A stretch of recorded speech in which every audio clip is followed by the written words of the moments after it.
Welcome back to clean news Rajasthan. चलिए देखते हैं राजस्थान की 15 फटाफट बड़ी खबरों को। 8 माह इंतजार, फिर राजस्थान में बनेगा पेट्रोल डीजल। बालोतरा के पचपदरा में रिफाइनरी का चल रहा काम दीपावली से पहले पूरा होगा। मुख्यमंत्री भजनलाल शर्मा ने निर्देश दिए हैं। उन्होंने सोमवार को मुख्यमंत्री कार्यालय में पेट्रोलियम विभाग और हिंदुस्तान पेट्रोलियम कॉर्पोरेशन लिमिटेड के अधिकारियों के साथ बैठक ली। इसमें बताया गया कि वर्तमान में परियोजना में 4 यूनिट और 7 पैकेजेस में 90% से अधिक कार्य पूरा हो चुका है। मुख्यमंत्री ने काम की समीक्षा के साथ ही HPCL के अधिकारियों को कहा कि रिफाइनरी में बनने वाले उत्पादों की बिक्री समयबद्ध रूप से इसके लिए निवेशकों के लॉन्ग टर्म सप्लाई समझौते अभी से किए जाएं। सीएम भजनलाल शर्मा पर हमलावर क्यों हुए सचिन पायलट। राजस्थान के पूर्व डिप्टी सीएम और कांग्रेस के दिग्गज नेता सचिन पायलट पहली बार सीएम भजनलाल शर्मा पर आक्रामक हुए हैं। आमतौर पर शांत और धीर गंभीर दिखाई देने वाले सचिन पायलट ने आरसीपी के मुद्दे पर जिस तरह सीएम भजनलाल शर्मा को घेरा है, सियासी जानकार इसके अलग अलग मायने निकाल रहे हैं। एक वर्ग का कहना है कि सचिन पायलट का असर पूर्वी राजस्थान में है, सीएम पायलट के गढ़ में धन्यवाद यात्रा निकाल रहे हैं, जबकि दूसरे वर्ग का कहना है कि पायलट आक्रामक तेवर अपनाकर कांग्रेस में गहलोत वाली पोजीशन लेना चाहते हैं। सियासी जानकारों का कहना है कि यह लगभग तय है कि राजस्थान में शायद ही अशोक गहलोत सीएम बन पाए। यही वजह है कि सचिन पायलट आक्रामक तेवर अपनाकर सीएम भजनलाल शर्मा से आर पार की लड़ाई करते हुए दिखाई दे रहे हैं। 2 बहनों ने पीएम मोदी को लिखा इमोशनल लेटर, कहा मम्मी पापा की बहुत आती है याद। राजस्थान के दौसा जिले की रहने वाली 2 बहनों का एक लेटर सोशल मीडिया पर जमकर वायरल हो रहा है। यह लेटर 2 बहनों ने देश के प्रधानमंत्री नरेंद्र मोदी को लिखा है। ये दोनों बहनें जुड़वा हैं, जिनकी उम्र 12 साल है। इन दोनों बच्चियों ने प्रधानमंत्री नरेंद्र मोदी को लेटर लिखकर अपने माता पिता का ट्रांसफर राजधानी जयपुर में करवाने की मांग की है। इन दोनों जुड़वा बहनों का नाम अर्चना और अर्चित है। दोनों ने प्रधानमंत्री नरेंद्र मोदी को पत्र लिखते हुए बताया कि उन दोनों के माता पिता को नौकरी की वजह से उनसे दूर रहना पड़ता है। उनको माता पिता की बहुत याद आती है, इसलिए दोनों बच्चों ने पीएम मोदी को पत्र लिखकर उनका ट्रांसफर जयपुर करवाने की अपील की है। प्रागपुरा युवती दुष्कर्म मामले में अशोक गहलोत पीड़िता से मिल भजनलाल सरकार को लिया आड़े हाथों। राजस्थान के प्रागपुर में युवती के दुष्कर्म मामले में पीड़िता से मिलने पूर्व सीएम अशोक गहलोत पहुंचे। गहलोत ने जयपुर के एसएमएस अस्पताल में भर्ती रेप पीड़िता के स्वास्थ्य और हालात की जानकारी ली। साथ ही उनके परिजनों से मुलाकात कर घटना के बारे में बातचीत की। पूर्व मुख्यमंत्री अशोक गहलोत ने इस मुलाकात के बाद बयान भी दिया। अपने बयान में कहा कि हमारे यहाँ स्थिति अच्छी थी, लेकिन राजस्थान को टारगेट बनाकर बदनाम किया गया, यह गलत था। घायल पीड़िता के हाल जानने के बाद पूर्व सीएम अशोक गहलोत ने राजस्थान के भजनलाल शर्मा की सरकार को लिया आड़े हाथों तथा उन पर आरोप लगाए। उन्होंने कहा कि हमने बर्दाश्त कर लिया, लेकिन नई सरकार की प्राथमिकता होनी चाहिए थी। जो सरकार हमारी सरकार पर आरोप लगाए, वैसी घटनाओं का दोहराव नई सरकार में न हो। सचिन पायलट ने कहा, सरकार ने सेना भर्ती प्रक्रिया से खिलवाड़ किया। कांग्रेस नेता सचिन पायलट ने सेना भर्ती प्रक्रिया को लेकर बड़ा बयान दिया है। उन्होंने कहा कि भारत सरकार ने पैसा बचाने के चक्कर में सेना को बर्बाद कर दिया है। अग्निवीर योजना नहीं लानी चाहिए थी। मोदी सरकार ने जल्दबाजी में अग्निवीर योजना लाने का फैसला लिया था। सरकार को इस फैसले को वापस लेना चाहिए। पायलट ने कहा कि सेना में पक्की भर्ती होनी चाहिए। राजस्थान में बदला मौसम, इन जिलों में 1-2 मार्च को तेज हवा के साथ बारिश का अलर्ट। मौसम विभाग के अनुसार 1 मार्च से एक और नया तीव्र पश्चिमी विक्षोभ सक्रिय होने से पश्चिमी राजस्थान व आसपास के क्षेत्र में एक प्रेरित परिसंचरण तंत्र बनने की संभावना है, जिसके प्रभाव से 1 और 2 मार्च को जोधपुर, बीकानेर, अजमेर, जयपुर, भरतपुर संभाग के कुछ भागों में मेघ गर्जन, आकाशीय बिजली, तेज हवा, आंधी के साथ राज्य के कुछ भागों में बारिश होने की प्रबल संभावना है। आयकर विभाग के जोधपुर में करीब 10 ठिकानों पर छापेमारी। आयकर विभाग ने जोधपुर में प्राइवेट इंफ्रास्ट्रक्चर कंपनी के मालिकों के घर छापे मारे हैं। अलग अलग ठिकानों पर मारे गए छापे। जयपुर से आई स्पेशल टीम ने मारे छापे, कार्रवाई जारी है।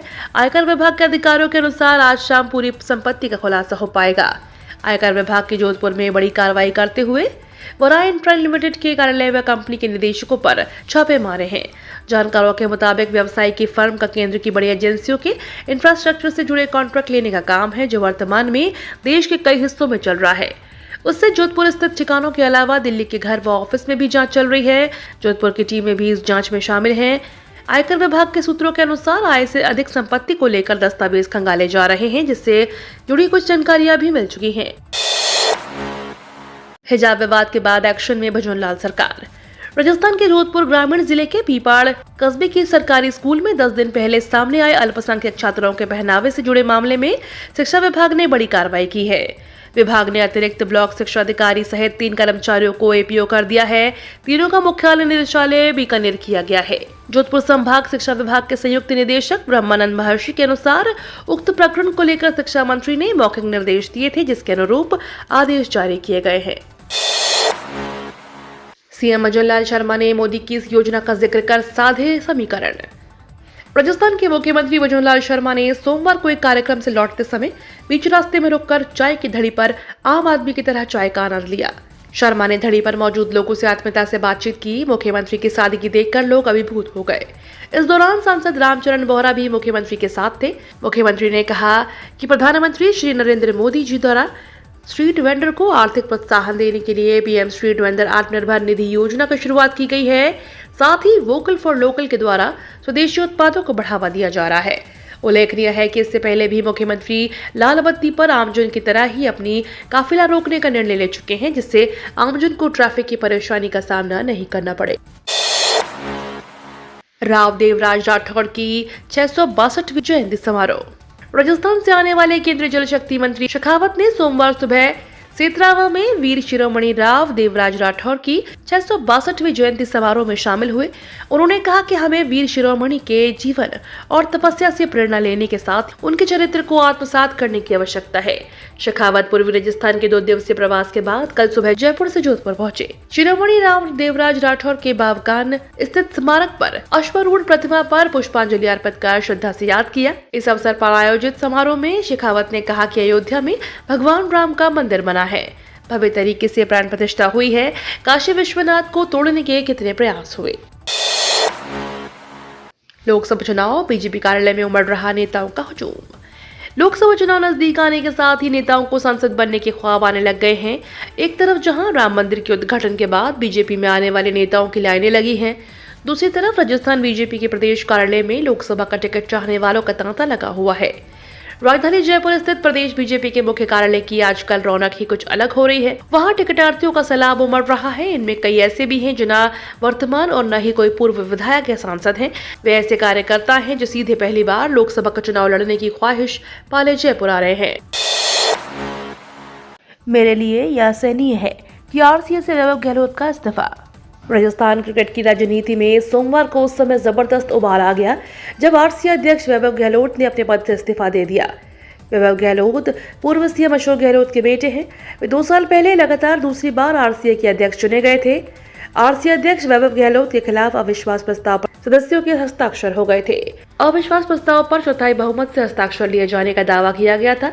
अविश्वास की प्रक्रिया सिरे चढ़ती उससे पहले ही वैभव ने अपने पद से इस्तीफा दे दिया। उसके बाद अब माना जा रहा है कि जल्द ही कार्यवाहक अध्यक्ष उन्हें बनाया जा सकता है। पीएम मोदी ने किया भारत टेक्स 2024 का उद्घाटन। पीएम नरेंद्र मोदी ने नई दिल्ली के भारत मंडपम में आयोजित भारत टेक्स 2024 का उद्घाटन किया है। इस मौके पर पीएम मोदी ने कहा कि यह कार्यक्रम अपने आप में बहुत खास है। खास इसलिए क्योंकि यह भारत के 2 सबसे बड़े प्रदर्शनी केंद्रों भारत मंडपम और यशोभूमि में एक साथ आयोजित किया जा रहा है। भारत टेक्स कपड़ा उद्योग से जुड़े वैश्विक स्तर के अब तक के सबसे बड़े कार्यक्रमों में से एक है।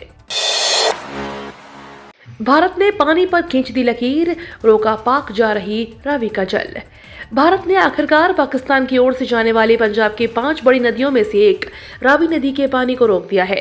हिंदुस्तान के 45 साल से पूरा होने का इंतजार कर रहे बांध का निर्माण कर रावी नदी से पाकिस्तान की ओर जाने वाले पानी को रोका है।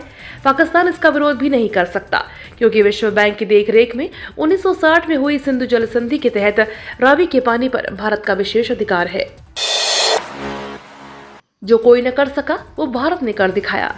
इंग्लैंड के बेसबॉल को आखिरकार भारत ने आईना दिखा ही दिया।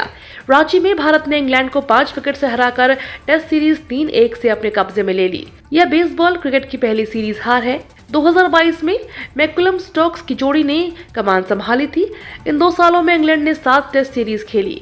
इनमें 3 सीरीज ड्रॉ रही और 4 में इंग्लैंड को जीत मिली थी। लेकिन बेसबॉल क्रिकेट ने अपनी 8वीं सीरीज में घुटने टेक दिए। ये तो थी राजस्थान की बड़ी खबरें। रोजाना सबसे पहले अपडेट पाने के लिए क्लीन न्यूज राजस्थान को अभी सब्सक्राइब करें।